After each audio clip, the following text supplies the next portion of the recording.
and welcome to Reading Tutor. I just had to do that to make sure that I could scroll through this article. Before we start though, of course, make sure you like this video and subscribe to Reading Tutor.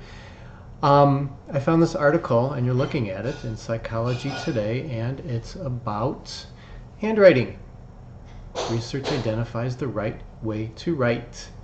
Tapping a keyboard does not stimulate the brain as effectively as handwriting. I think I've talked about that before, but I found this article from Psychology Today, actual experts who do research, so they know better than I do. So what I'd like to do, I don't want to just read the article to you because that's boring. What I'd like to do is have you read along with me. So we're not going to read the whole thing, we're just going to read pieces of it. Let's read together. We'll start at the beginning. In research conducted by Madigan et al. In 2019, involving 2,441 children aged 24, 36, and 60 months, 52.2% boys and 49.8% girls, the study reported that approximately 98% of U.S. children aged 0 to 8 years living in a home with an internet-connected device and on average spend over 2 hours a day on screens. Now here's the important part.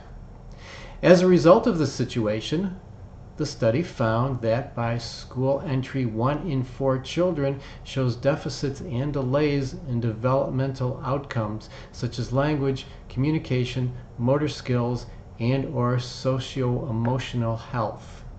That's kind of a big deal because then when they start school, they're starting behind.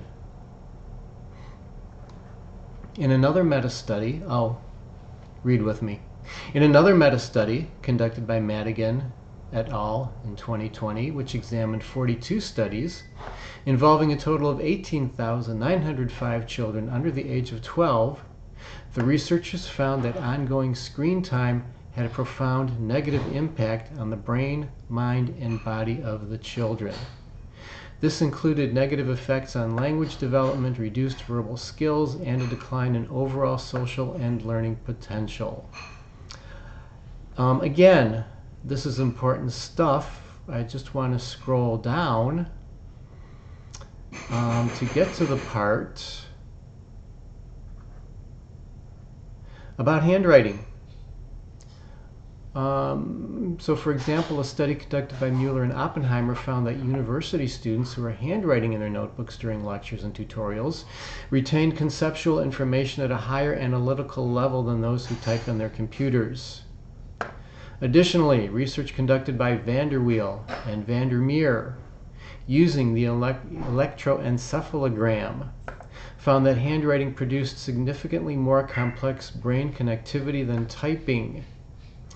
So teaching children handwriting, using their hands to create letters, write things down, helps them learn, helps them retain, helps them reach those higher level thinking skills which we're always told that we should be striving for and which you should be striving for.